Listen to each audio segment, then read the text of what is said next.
Hello everybody. Today I'll be making a traditional Bengali sweet named Sandesh. First, a little about this dish. Sandesh is a traditional Indian sweet originating from the state of Bengal. It is typically served as a dessert and consists of fresh paneer sugar and flavorings such as cardamom and saffron. The small paneer balls are typically garnished with pistachios, almonds or crushed pineapple.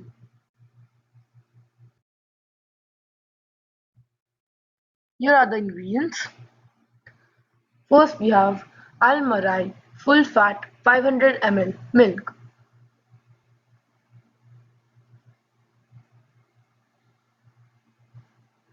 Next we have vinegar organic.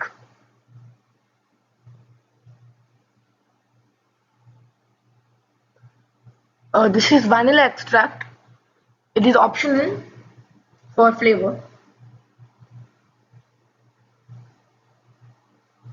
Now we have some sugar,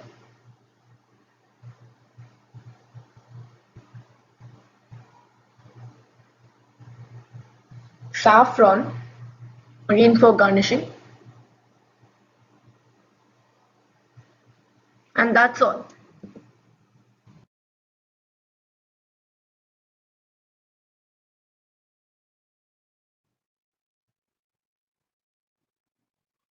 Now the milk will be added to the container.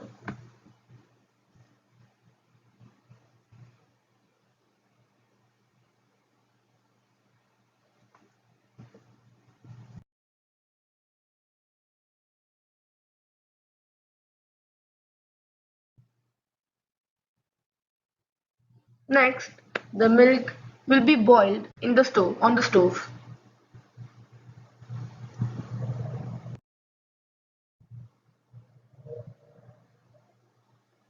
While the milk is starting to boil, a diluted solution of vinegar is being prepared.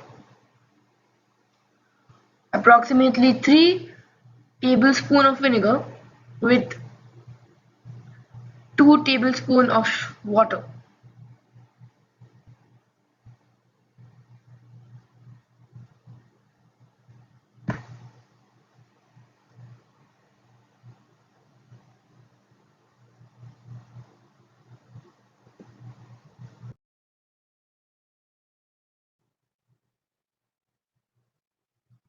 As the milk is starting to boil, the stove will be turned off and the diluted solution of vinegar will be added to it.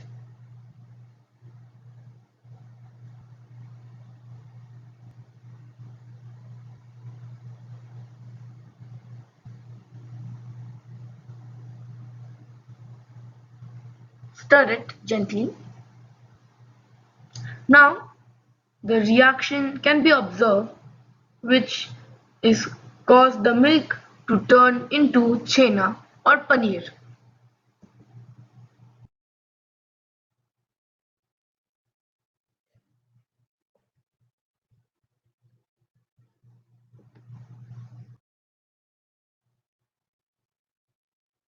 The chena will be strained with a strainer.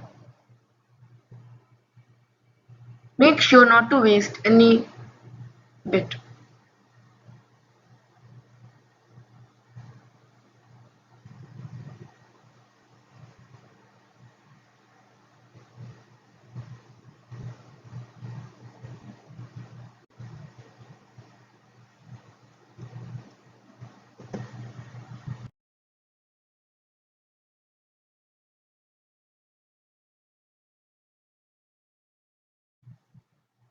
Next, the chena will be mashed and powdered sugar will be added to it.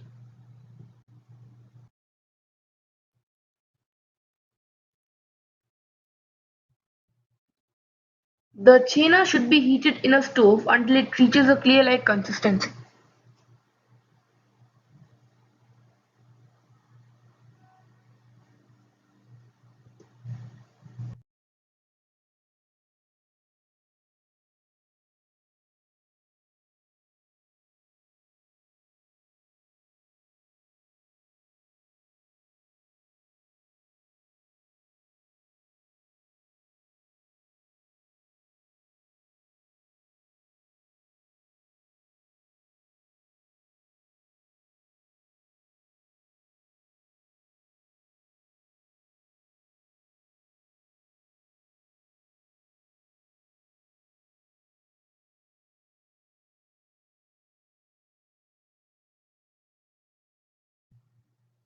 Now that you see that the chena is a bit dry and can be made into a ball, turn off the stove and put it on in your bowl.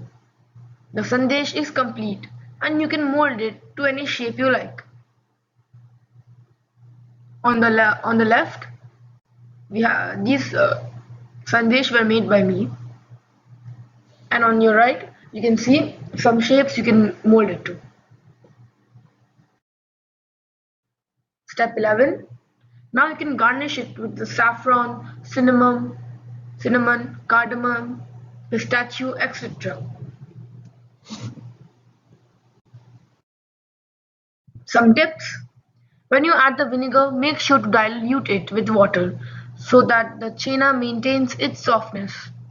Turn off the stove before adding the diluted vinegar. After that, pour water until you can dip your fingers in it without burning them. Strain it using a strainer or cloth. Start mashing it and add some powdered sugar and keep mashing it for 5 minutes thoroughly so that it is completely mixed and soft. Then put it back on the stove as shown, then spread the chena around. It will start to release some water because of the sugar. After that, take it off the stove and wait for it to cool. Make sure not to overheat the chena, which will result in clumping. When you see it is like clay and you can mold it, then take it off the stove. Thank you.